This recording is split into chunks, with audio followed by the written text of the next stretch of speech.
Good afternoon. Welcome back to iProperty Radio Live at the National Construction Summit 2025 here in Blanchardstown. The event is going on for 2 days, so there's still time to get down and join us or register to attend tomorrow. There are more than 200 exhibitors here showcasing some of the best new construction innovations, and there are so many stages. You will definitely find something of interest, something to learn and something to take back to your peers. But my latest in the hot seat today is Karl Deeter. So for people who might not be familiar, Karl used to write the mortgage chapters for my book back in the days after the crash when we were all doing everything we needed to do to survive. And I'm delighted that nearly a decade and a half on, here we are. So let's catch up on a decade and a half online application. I like the decade and a half moniker. It sounds much better than 15 years ago. It makes me feel less old. OnlineApplication.ie. What are you doing? So I moved from the world of kind of mortgage advice and financial services into financial technology. And what we do is we create technology that basically enables the market for intermediaries or brokers. So if you imagine in the past you might have been filling in paper forms or even a digital form, and what we wanted to do is bring that to the next level of capability. So instead of it doing just that, brokers buy our system. It helps a client get in their documentation. It tells you what things you need. It does your compliance, does like ID checks, other compliance things like certain types of letters and political exposure checks. And then it collates it into this package that you can then push into bank systems, and that's a separate integration. So basically, the top banks in the world have these systems, and what we do is we build a similar set of systems but for brokers. So we have 220 life and pensions brokers, 60 of the biggest mortgage brokers. We have 5 banks. We're bringing in another bank into the country soon to do lending or helping create the systems for them to enter the market. And then we also work with 5 life insurance companies. And at the moment, about every third mortgage in this country touches our system at some point in some way. Okay. So it's super exciting stuff. I call it my destiny. I actually believe I'm finally trying to solve what I was put on this world to do. So I'm really amped about it. It's very exciting. And yeah, every day is kind of new challenges and very interesting stuff. When you go into the world of startups, and obviously we'd be more familiar with PropTech, but even on the Fintech side, it's always about impact and what you're trying to achieve. We can come back to the life and pensions mortgage or life and pensions market, but can we take a moment around the mortgage market? Because one of the things that we've seen in recent years, the commentary is around that Ireland's mortgage market is contracting. Is that the truth? Is that the reality? So no. Well, the actual number of the amount of mortgage money being drawn is increasing. But the number of players in the marketplace? Yeah, so the number of players did decrease. Like you had KBC left, Ulster Bank left, and just last week a company called Finance Ireland left, or shut down for new mortgage applications, I should say. Having said that though, you also have new entrants in the market. So we helped a company called Newer Mortgages re-enter the market. And they did that. That was like a hand in glove with our solution. So like we were working with them for 3 years before anything even happened really. But we were able to make a system that was integrated so well with ours that you just press a button and suddenly it's on their system in full. And now you're seeing people get loan offers in sub 1 hour. Like that's the equivalent, by the way. Like what we've done with the mortgage market is the same as someone saying you can get a flight to New York and be there in 20 minutes. Like it's just unbelievably fast compared to what was out there before.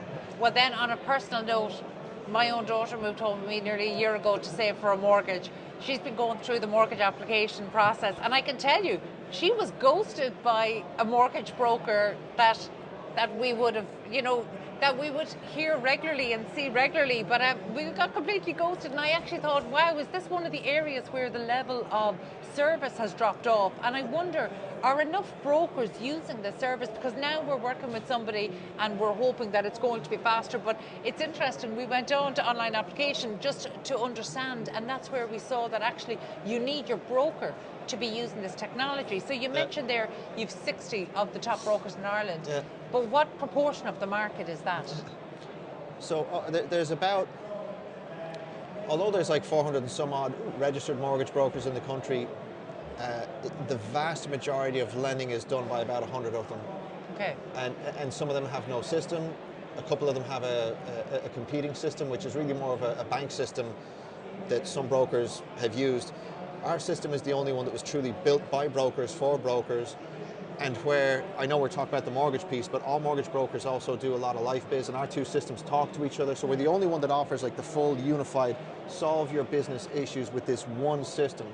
And it's in the same way that in construction you might have like people using Autodesk and a certain, you know, BIM tool or CAD or like all these different things. We just, in a financial services sense, we put all that into one solution. That's all you need, and you can do everything. And I think that's pretty powerful. And so that's why I think we're winning in the market. I think that's why we have the most integrations. We've got, for every one integration any of our competitors have, we've got 3. And we're bringing in new lenders all the time. So, and that's the other thing, is that like there are new lenders coming in. So it's well reported that Revolut are going to enter the market. There's another lender entering the market that we're building all the tech for. I can't tell you about them, but when it comes, everyone will hear about it. You know, you had Nua enter the market. So yes, there has been some contraction.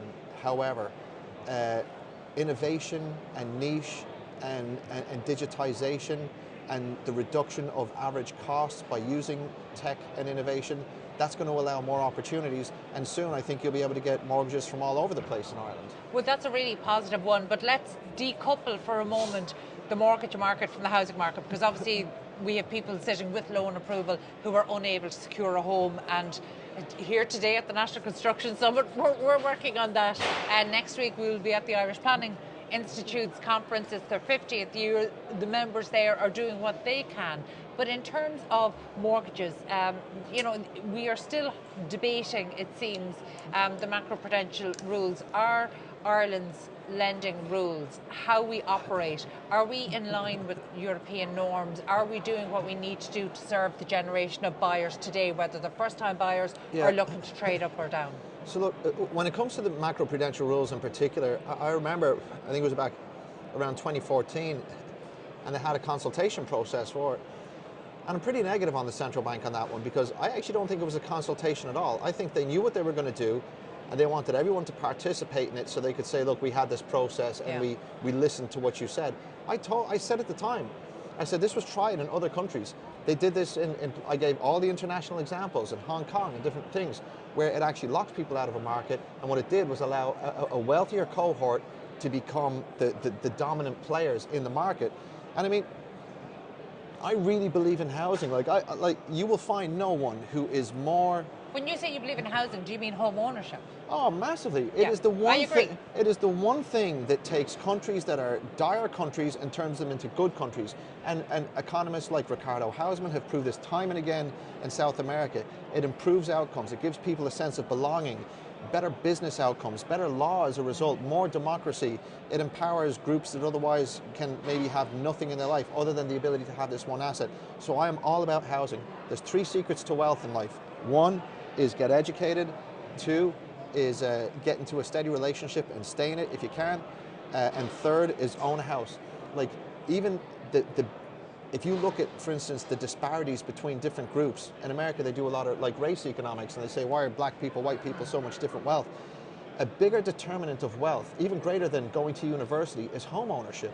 Like it is really big. And so you won't find anyone more positive about it than me. And the central bank specifically did something that locked out a lot of people.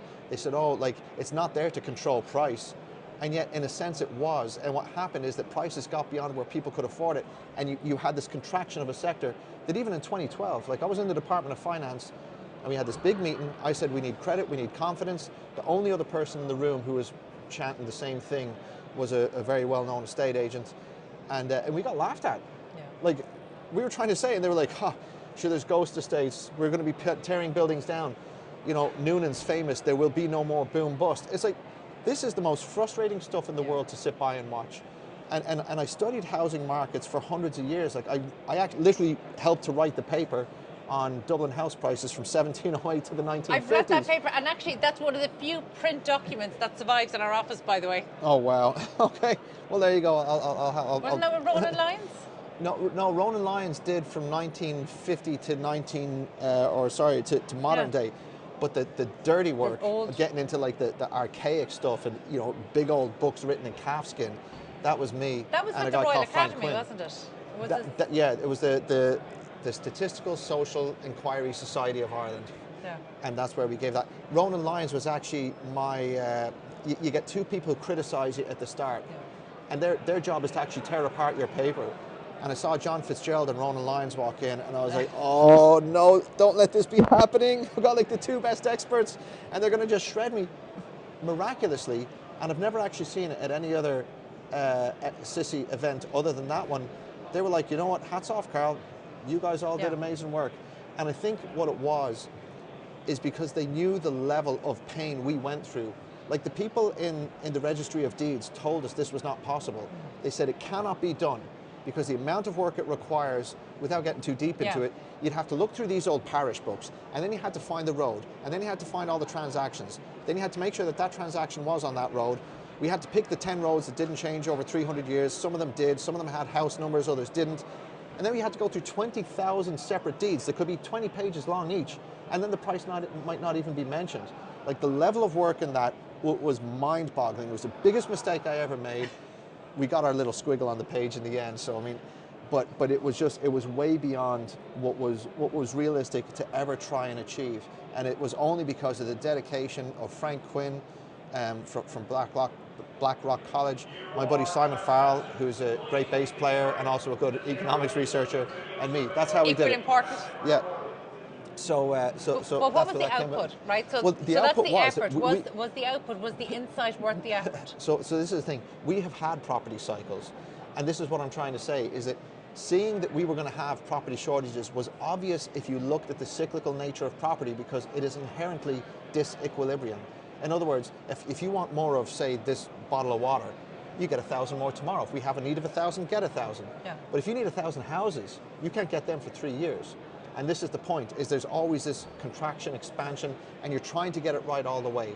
And that was the point, is that if you look at housing cycles in the past, we had them, and some of them were huge. Like house prices were the same in 1900 as they were in the year 1800. We had a 100-year crash, no one knows about it. Well, they do now, but it's just not like a popular thing. But that was my point, is that those macroprudential rules were doing something that would guarantee that things got worse. And then we weren't able to catch up. And then we made bad policy choices. We actually have what I call the most catastrophic recovery possible, because we had all these excess houses, suddenly prices got really affordable, actually below replacement cost. But instead of saying, let's catch this wave, you know, we were all afraid that, oh, any kind of wave at all, it can only be a tsunami with bad outcomes. Instead of catching a wave and fostering in, you know, new output, better ways of doing it, digitization, we froze in the headlights, and we decided to make it harder. We brought in rent controls. We did all sorts of things that ensured bad outcomes. Yeah. And now we're paying the price for it. And we have a new government currently within their first 100 days. In fact, our new housing minister is going to be joining the main stage shortly. In the first critical 100 days of government, have you seen anything? Because while it's a new government, it's a very familiar government. Have you seen anything that says the policies of the last 2 terms are going to be any different? Well, Carol, I mean, to be fair, and you know me long enough, like my faith in politics is pretty damn low. So 100 days, that's just jargon for like, what have you done? Have you actually started anything? It's not jargon. That's a marker. Oh no, but that's no, but I'm saying, if you're going to do it, do it. Yeah, but you see, the first 100 days, in a way, like from the day you take office, etc., there's almost no politician has ever said within 100 days I did anything. And strangely enough, Trump, who everyone hates, he can say that, and he's like done a lot. You might not like what he's doing, but it's getting done. Yeah. Irish politics, the 100 days marker is largely meaningless because our legislation doesn't work that way. However, the stuff that has been happening,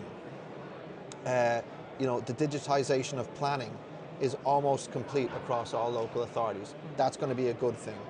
I think that the new Planning Act, that is starting to bite, and that's showing tangible results. I think that a lot of the innovation you see here today, you know, people are solving very deep, critical problems with innovation and solutions and mechanization, AI, automation. better tools, all that stuff, it all has to happen together. And I think we will get over that inability to produce enough housing. It's just frustratingly slow. And that's the bit that boils me the most, is when you knew this was going to happen and it was visible, 10 years ahead of time, Official Ireland was laughing at the people who were pointing out that problem. And it's not that you're never going to get like an apology, but is it as simple as we're not doing enough to catch up with it. Is it as simple as they didn't know the right thing to do, or they just weren't politically brave enough to do? Because I'm just thinking of the context in which we're operating. I know we're limited on time now, but you have to reflect on the fact that we were coming out of a crash. Now, by the way, I don't agree with it, but it was politically unpalatable to be seen to support the construction industry in any way. In Ireland, you didn't even have to support the construction industry. You just had to get out of the way. And that's I hear you. Two very different views on the same problem. Yeah. Like, you can look at poverty and say we have to give people money so they're not poor, or you can look at poverty and you can say we have to give people the tools so that they can be out of poverty and not fall back into it. Yeah. It's the same way of looking at a problem from two very different perspectives. I mean, if you wanted tomorrow, I agree. Getting out of the way would be a valuable first step. Yeah, just get out of the way. Like, if we said tomorrow, actually, instead we're going to flip this on its head. You now have the right to build if you own land. It is a God-given right, and it's actually up to the local authority. If you put in an application to say, I want to build here, and here's just a simple outline of what I want to build, it is up to them to actually prove that it is not sustainable and will be inherently bad for you and the surrounding area and your neighbors. Yeah.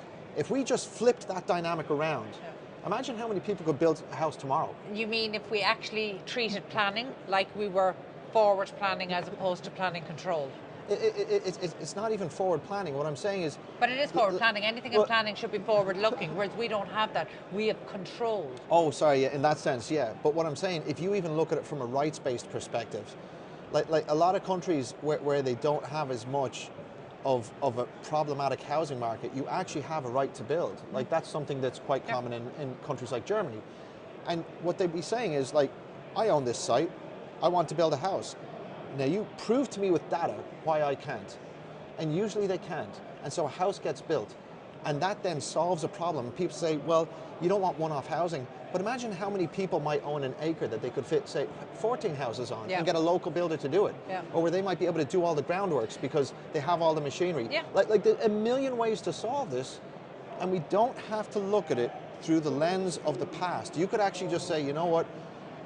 Why don't we just bring out even one street in Ireland, and as an experiment, whatever you want to build, as long as it's to building codes, you can build. That and just is see what quite happens. in line with the proposal that Progress Ireland brought out towards the end of last year as well, as in suggesting a more rule-based approach to planning, but at a very local level, so on a street-to-street basis. So you're absolutely right, there's things that could be done, and hopefully today at the National Construction Summit we'll be exploring some of these. There are so many stages. I think there's about 10 stages, certainly 8 stages right around, so there is a conversation happening on one of the stages that is touching off some of these problems. Hopefully, sometimes it's not always about landing on the right answer, but even to hear the right questions, I think being asked would be a positive step. Yeah. No, I'm with you. I live in hope. Likewise. Before we finish up, because I know you want to get back out and explore what's on offer today, online application. What's the one thing the Housing Minister is about to take to the main stage? What's the one thing that he could say that would make you think your purpose, as you've described it, can be delivered? Well, I guess in housing, like, as a fintech solution provider, really all I want to do is just make mortgages easier, faster, and better for everyone. That's my mission. Easier, faster, better for clients, for advisors, for lenders. That's the whole job at hand. For the Housing Minister, from his perspective, the one thing I want to know is that he's willing to take a few risks. And I'll tell you why. Everything in Ireland is done on a no-risk basis, like that we have to come up with plans and then we complicate the hell out of them so no one can abuse them or no one can have a benefit that we don't believe they morally should have gotten.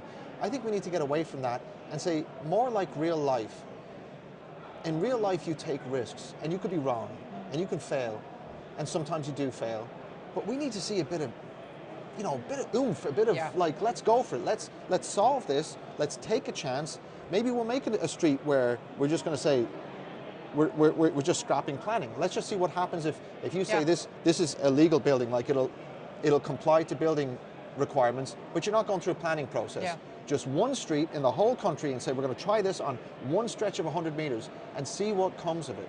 Like that kind of, you know, I don't even know. Crisis response where we're actually freeing up. It's actually that kind of belief in the potential for good rather than the potential for everything to go wrong or what could go wrong. Like we actually have to get back into having a credo of knowing that we're a country full of capable people that can try new things and actually get there. Yeah. We deliver on every other aspect, so why not this one? Carl, I love it. Perfect note to finish on. Your mission is to make mortgages easier. My mission today is to support the home builders who want to make those houses available so that you can make those mortgages easier. Thank you so much for being with us today, and I look forward to our next chat where we'll put the property market to rights. Brilliant. Thank you so much. All right.